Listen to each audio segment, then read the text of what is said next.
Hey everyone. Howdy. I'm Dr. Sabrina Solt. This is my husband, Zach. How's it going? And today we're going to talk about a topic that has come up, and is carnivore, or the carnivore diet, the carnivore way of eating, or variations of these appropriate for women who are pregnant and or breastfeeding?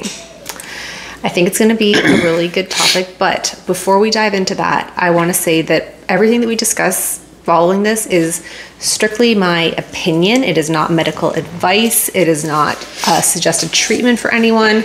And ultimately, you should be talking to your doctor about whether or not a proper human diet is right for you. Right. And I don't have a vagina, so I don't have a lot of opinion on it in general anyway, but I'm here to fill in in case, something comes up that I do know or understand. So Yes. So just to preface too, she started carnivore after our youngest was born. Yep. I started carnivore while nursing. So I can for sure speak to that carnivore while nursing is 100% okay to do, in my opinion, and you're certainly going to be still fully nourished. Now, in the beginning days when your milk's just coming in, you've just given birth, and it's early, and you experience that really insane hunger and that really insane thirst where you just need to get stuff into your body. Don't worry about being as strict. Feed yourself. I understand. It can be hard when you're feeling that really intense hunger, and you're like, oh, I have to get this steak down, when you'd rather just maybe shoot down some sort of easy smoothie or something that's just going to be nutrient dense or calorie dense. I get that, but there is zero issue nutrition wise with having a carnivore diet while you are breastfeeding. The thing that I want to drive home though is that you have to make sure that you are consuming enough food for both you and your nursing needs.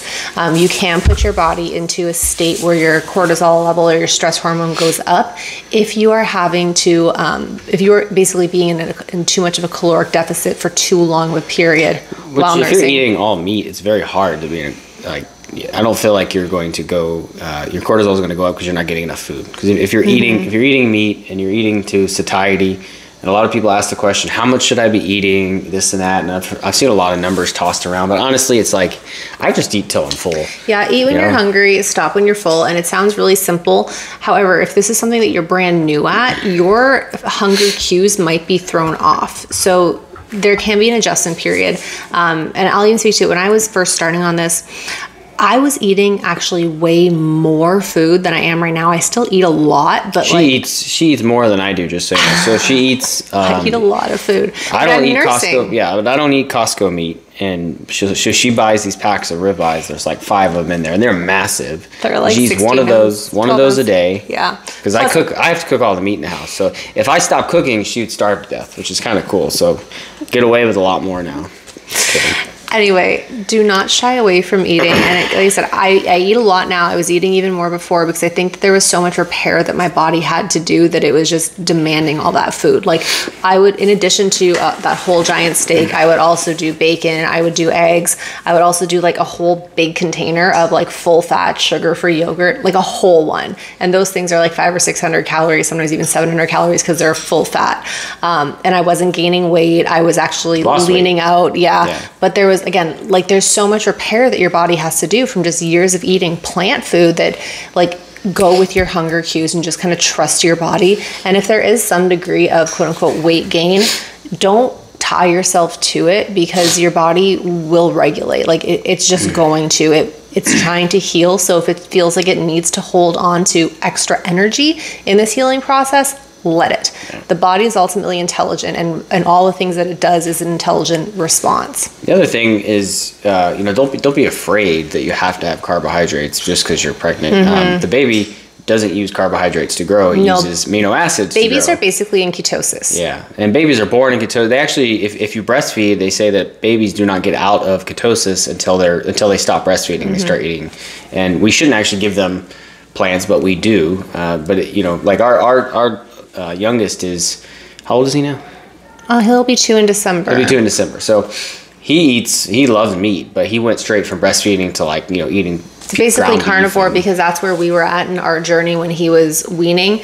He still does nurse periodically. If you guys have seen our previous videos, you've seen it in action.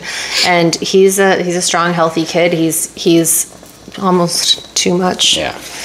So yes, 100% breastfeeding, really great state. And you will actually probably have more energy yourself doing this way of eating, simply because you're not going to be taxed with your body having to process these plant toxins while also making food to grow a literal other human being. You will find that your energy usage can be a lot easier. And yeah, I think it's definitely worth trying. Your diet has changed. So when I started carnivore, I did really strict, and when she first started, it was like a slow transition. I had to super transition into it. But I've watched, and now she doesn't eat fruit like she used to. She used to eat a lot of fruit. And now she only craves the stuff, and it's funny because I told her she keeps buying some fruit and putting it in the refrigerator. I'm like, we don't even need it. Just throw it away. We don't need it. And it is interesting because, and I'm personally even finding this, that the more I stay in carnivore, the more my natural tendency is to carnivore, right? Like he was saying, I was eating some fruit before, but significant drop in that, and I don't even I don't want it. It's completely outside. Yeah. So I'm just saying, that's changed a lot, and so you can get there. But again, I was slow into this. So if that's where you're at too, cool. Like when I first started this, the two last things that I was having a hard time giving up was white rice and oats. Simply because I thought that I needed them for my milk supply. She was smart and went into it slow. I was stupid and jumped into something. I had no idea. I was just like, this might work. Let's see if it works, and jumped into it. But people fall on that spectrum, right? There's people who really need to ease in. There's people who can totally just jump right in. Cool. Wherever you're at, do what works for you, because ultimately the goal is long-term sustainability. And if you end up hating yourself or hating what you're doing in the process, it's not going to be sustainable long-term, full stop, right? So if I would have done what he did, I would have just went back to poor habits. But this is another thing that I try to explain to people, because there's a lot of dogma in the carnivore, especially even in our group, I see it a lot. So, and I get it. The people that have been on carnivore for a while, we know that plants are harmful and they're toxic. But somebody, and I keep telling people, don't come at somebody with this dogma and this oh my God, we can't have plants. Explain it to them that yes, plants are toxic. So even myself, I know that you can handle plants. And how do I know that? Well, I used to have a really bad habit of doing cocaine, right? I've done 3, 4, 5 grams of cocaine on a Tuesday night, right? I'm still here. I used to wake up on Wednesday and go bench press 400 pounds, right? So if I can survive that, I'm pretty sure you can handle the toxicity for some blueberries, right? You will survive, okay? So when somebody says, oh my God, you shouldn't have this, yes, that's true, but you're going to scare off somebody who's coming into this. If they're not like me and just jumped into it, said, okay, I don't know what's gonna happen, but this is what we're gonna do. You can't tell people hey, you can't have blueberries, you can't have this, you can't do this, because that's not gonna work for those particular type of people. If blueberries are the worst thing in your diet, yeah, I'm still here. I mean, all the stuff that I've done, I'm fairly sure that's more toxic than blueberries, and I'm still here, and I'm still strong, and I can still outrun most people, right? And I'm almost 40 years old. And you don't even always ever have to give up blueberries permanently. You could do what works for you, but understand that ultimately the whole goal behind this, the whole goal behind this way of eating is that you are at your healthiest. And if you feel that while eating blueberries, my God, eat the freaking blueberries. That's totally cool. But you will see people say, and somebody will say, oh, you shouldn't do this while you're pregnant. But everybody's coming from wherever they came from. And the thing is the baseline is, and that's why I love Dr. Chafee, is because he understands that we are obligate carnivores. We should, that is our baseline. Anything you do to deviate from that can be harmful, right? So if you look at pregnancies in general, they don't, they're not great in America. There's a lot of gestational diabetes. Yeah, gestational diabetes. There's a lot of miscarriages. There's and those people are on the standard American diet, right? So carnivore is, if anything, is going to make you stronger. You're going to have a better pregnancy, an easier pregnancy, and have less problems. So I fully agree with that. So there are a couple things that I want to comment on with the pregnancy aspect. And again, I have to say, talk to your doctor about whether or not a proper human diet is correct for you, because it's just covering my butt. Anyway, pregnancy. is a very, very calorically demanding state because you are literally building an entire other human. Like you, like as a female, you are creating a whole brand new human being. So you're creating a whole nervous system, you're creating a whole skeleton, you're creating all the musculature, you're creating every little nuance, you're creating eyelashes. Like, so again, your body has to steal those nutrients from you to then put them into the baby. And why is this? So this can be very, very difficult if you are eating a diet that is devoid of a lot of really high quality nutrition. However, the carnivore diet, which is made of really great healthy saturated fat, which will contribute to a really healthy and high functioning nervous system, really great muscle meat, which will build, again, the musculature on a skeleton, a lot of really great amounts of calcium and other nutrients like vitamin D, vitamin K that are going to contribute to healthy bones, right? Plus all of the really wonderful amino acids, plus really great levels of minerals. All of these things will help build a better baby. It's really that simple. Like it is, the carnivore diet is going to build healthier babies than a standard American diet simply by virtue of the fact that you have the raw materials coming in sufficient amounts. Otherwise, ladies, this singular concept right here, and it's this idea that the baby is going to be built one way or another, and whether it's coming from the food that you're taking in or it's going to steal from your own body. Okay, this idea is why I believe that women have a hard time, quote unquote, bouncing back after they've had babies. And it's because their bodies end up so depleted of nutrients that all the body can do to try to protect itself is hold on to excess fat tissue because it's in such a low nutrition state. Yeah. I hope that makes sense. Like the thing is, you never really ate a lot of carbs or rice or grains and stuff like that anyway. So, I mean, your biggest culprit before you went carnivore was salad, right? Yeah. So that's more of like a toxicity thing, and like a healthy liver can handle that and so forth. So, and I want to comment on one thing too. So in my first pregnancy, I had the worst aversion to red meat. I could not eat it because it tasted like straight iron. Like it was just the most metallic taste in my mouth. It was terrible. Literally, as soon as I popped my daughter out the next night, I had a massive steak and the aversion was gone. Yep. But so there's something to be said that yes, those things can happen. They are real. Eat what you can. It's still going to be beneficial to get a lot of high quality protein into your diet. And you don't necessarily need to take in vegetables like almost at all. And a lot of women tend towards things like hemorrhoids in pregnancy.